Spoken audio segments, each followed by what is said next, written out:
Hello.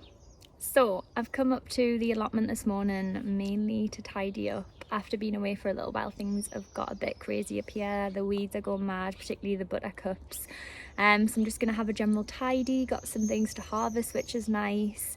Gonna try and put membrane on the paths and get some fresh wood chips down on there to suppress the weeds a little bit more.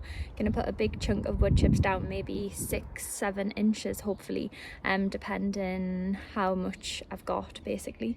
But I thought it might be a good chance to do a little allotment tour, show you what I've got going on my plot.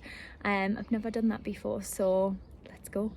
Just as a little background information as well, I took over the plot in March 2019, initially a half plot, then took over the plot next door the following summer, so now it's classed as a full plot, and it's roughly about 28 by 12 metres I would think, give or take.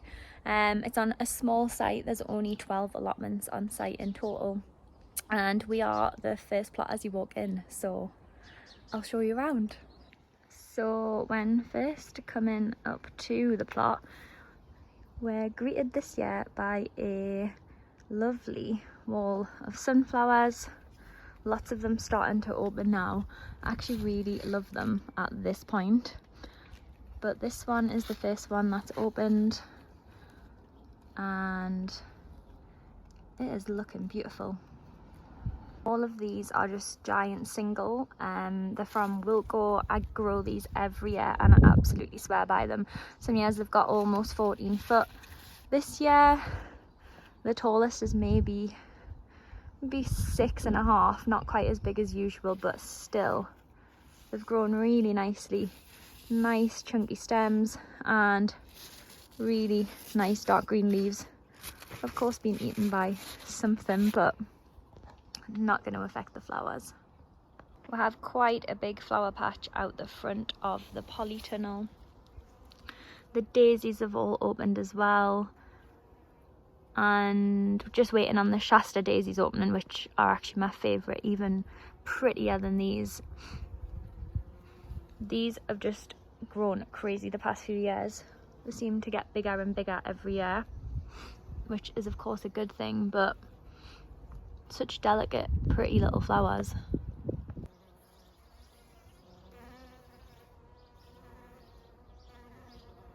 I don't know if you can quite hear the bees, but wow, they absolutely love this lamb's lug, as we call it, because of obviously how soft the leaves are. And also this year it has gone crazy, it is massive. I've heard that the leaves are edible, you can add them to salads and things. That might be not quite accurate. I'm not sure I would want to add them to a salad, but I could literally sit here and stroke them all day. A lot of these are almost done, to be honest, but unfortunately I've missed the peak of them while I was away, but they still are absolutely beautiful. This corally red colour on the top is just amazing. And some orangey yellow ones there as well. I've actually forgot the name of these. Red Hot Pokers is the nickname, I believe. I will try and do that clever thing where you'll see the name somewhere appear on the screen. But yeah, so beautiful. Perfect ones.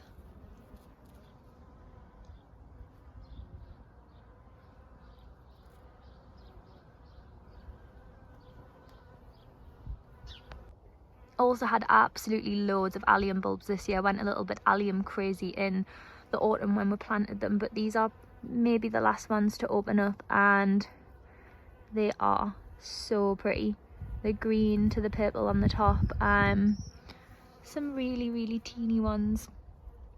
Never grown this variety before, so hopefully next year we'll have a lot more. A lot of allium seed heads here as well. I do like to cut them off and dry them at home, hang them on the back of the kitchen door and add them to any little homemade flower picks that I do. But these ones were spectacular while they were in flower. And my all-time favourite year after year, the lilies. Haven't missed those. flowering, so hopefully in the next few weeks these will be flowering. These are a variety called Stargazer. They're the beautiful pink colour with the impressive white in the middle, and they are my ultimate favourite. And the polytunnel that we've already seen in my previous video, polytunnel tour, on here somewhere. But yeah, the path is looking pretty good. Quite pleased with how that's turned out. And also gave the tomatoes a really good prune the other day. But I have noticed something quite exciting, which is one of the tomatoes has ripened. This is Sun Gold variety, and first one of the year. Also, I really appreciate the comments that I had about the crystal lemon cucumbers. A lot of you are saying that these are ready to harvest, so I will cut these off today and take them home. So I think there might be about 4, maybe, yeah, 4 ready to harvest already, so that's quite exciting. Just running along the outside of the polytunnel, we have 5 raised beds, just the ones that pop open. I think these were from B&Q or something like that, but onions in here that seem to be doing okay. Beetroot that is probably going to need pulled up. Got some small beetroot forming there, but yeah, probably gonna try and harvest this pretty soon and get something else popped in that bed. Carrots in here, spring onions just planted in amongst, really desperate to grow a decent carrot, so we will see how we get on. I've never really had much success with carrots. Last year I grew a really good one at work, had a really good year for carrots last year, so fingers crossed this year might be the same. 2 beds of strawberries and more planters of strawberries at the back there, which have come from Hampton, and they're probably, once these beds are empty, this is just going to be full with strawberry plants. I think that's the plan. Also just found some bags of spent mushroom blocks. So I harvested some pink oyster mushrooms off these a few weeks ago. It's just straw, and it was inoculated with pink oyster spawn, and I did actually get a little harvest off those, and they were just outside in the allotment, so that was pretty good. But I'm going to compost some of them because they're past the best, and they've started to go a little bit mouldy, but some of them are still looking okay. So the blocks that I did get a harvest off, so the bigger bags, I'm going to pop those into the raised bed, dig them in, and then hopefully we might get another harvest from in the beds of pink oyster mushrooms. There's no guarantee, but we will find out. So we did this last year with blue oysters and ended up getting a really good harvest off them, even better than the harvest that we had from the bags. So the bed that I'm going to be putting these into have quite a lot of broken down horse manure and essentially broken down wood basically, which is ideal for what the mushrooms will need. So hopefully the mycelium will start and take hold on the wood, and then yeah, hopefully we'll get some fruit and mushrooms.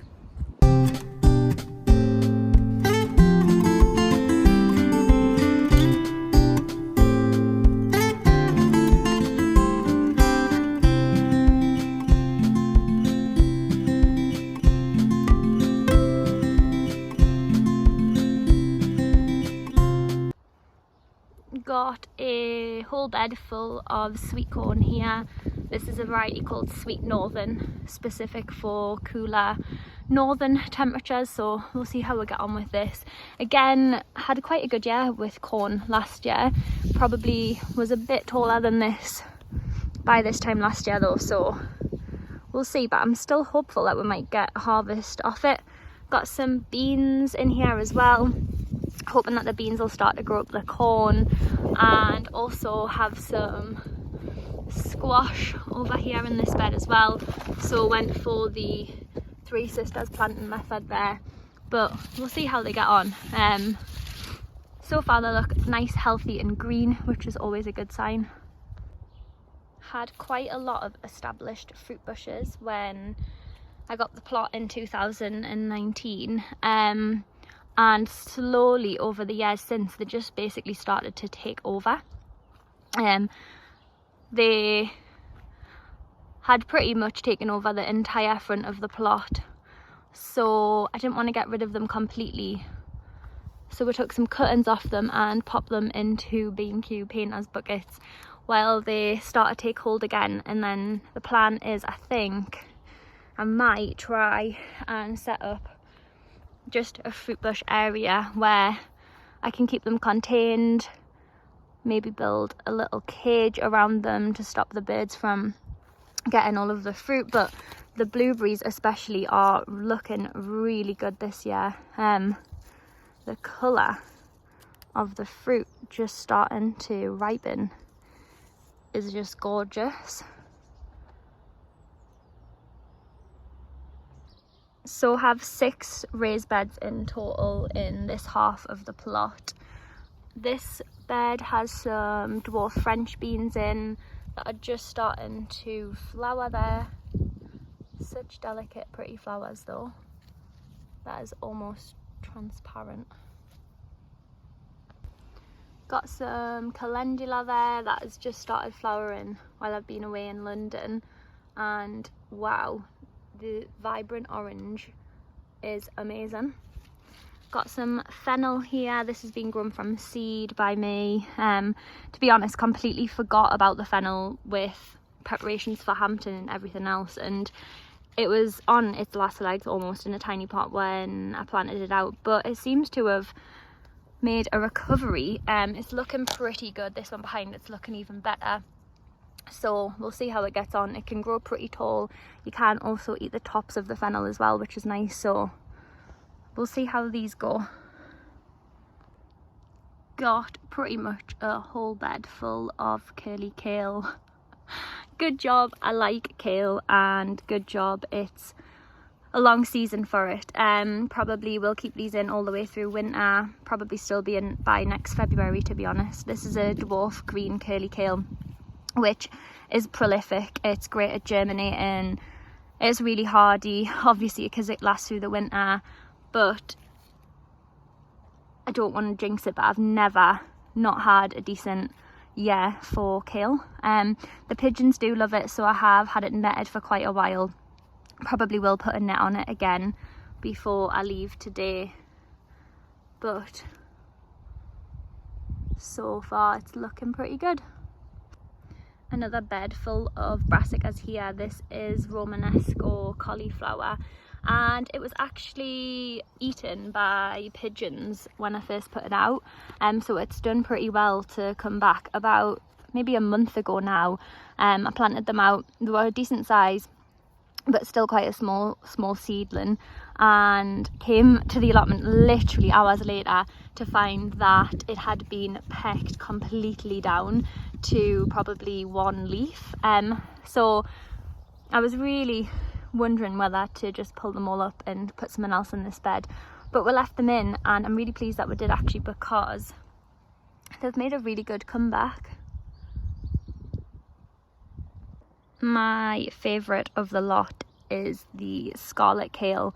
So this is the first year that I've actually grown this. Definitely will not be the last. It's just done so well, and it's such an amazing colour. Even under the leaves are quite spectacular, to be honest. Haven't actually had a harvest off this yet because a lot of it came down to Hampton, but I've planted it all in this bed with some marigolds in there alongside it, and it really has taken hold since it's been put back in the ground from a pot. So probably going to take a little bit of this home today and make some kale chips or something, just a little bit of salt and vinegar on them, and then in the oven for a little while. But yeah, I just find the foliage of this absolutely beautiful. Have a lot of fruit trees running along the back of the plot here. This is a plum tree. This is a Victoria plum, and every year for the past 2 years, so this will be the 3rd year that we've, looks like anyway, so we're going to have a really good harvest off this. I had heard that some years are great for plums and then the next year wouldn't be as successful, but so far that has not happened to us. But we'll see. This was a bare root when we first got it, and it's really started to produce over the last 2 years. Got a really well established gooseberry bush here as well. This was already on the plot when I got it in 2019. This is a red gooseberry and these are definitely ready to be harvested now, so I'll probably take these home with me as well today. But these are really delicious compared to the yellow gooseberries. They're much sweeter and they don't really have that bitter taste, but delicious. Down next to the original polytunnel, we have a Belfast Sink. So this was already on the plot when we got it. We dug it up, it was already buried in the ground, and tried a few things in it, to be honest. Had dahlias and bulbs planted in it one year, which did well that year, but then it doesn't have very good drainage at the bottom, so the bulbs basically went mouldy and didn't really flower the next year. So last winter I decided to put some, so it was pretty much empty for 1 year, but then last winter we decided to put some succulents. I believe they're called sedum, I'm probably pronouncing that wrong, but they have survived probably the coldest winter I remember, -15 temperatures and things up in Newcastle. Maybe that's a little bit dramatic, but definitely -10. And not only did they survive, they've grown and flowered and just look absolutely beautiful, to be honest. So they don't need a lot of maintenance, they don't take a lot of water in, they're really hardy, they can survive up to -20. Just popped some gravel in there when we planted them in as well, just to give them a little bit of drainage and things, especially with it being in this sink with only one hole in the bottom. Got a fair few quite well established herb plants over here as well, so lavender, which I do like to snip off and take home to dry. Got a really big rosemary bush here, which, to be honest, has been slightly neglected and needs a really good prune when the time is right, but oh, it smells amazing.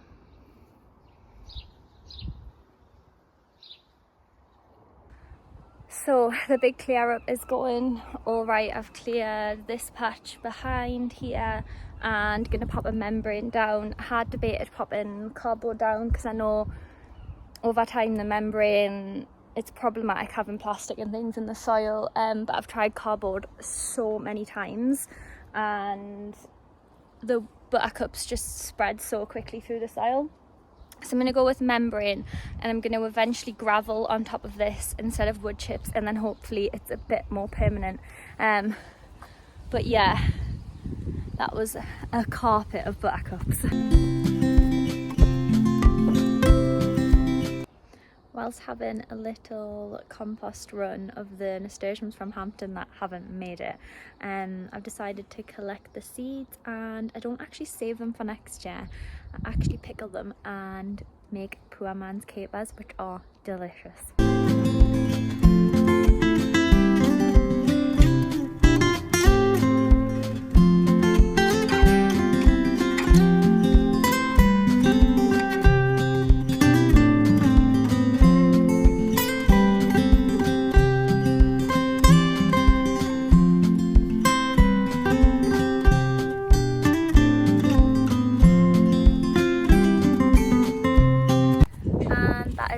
For today, going home with a nice little harvest. It's meant to lash down this afternoon, so glad I got my jobs done this morning. But thanks for watching, and if you liked the video then do the things.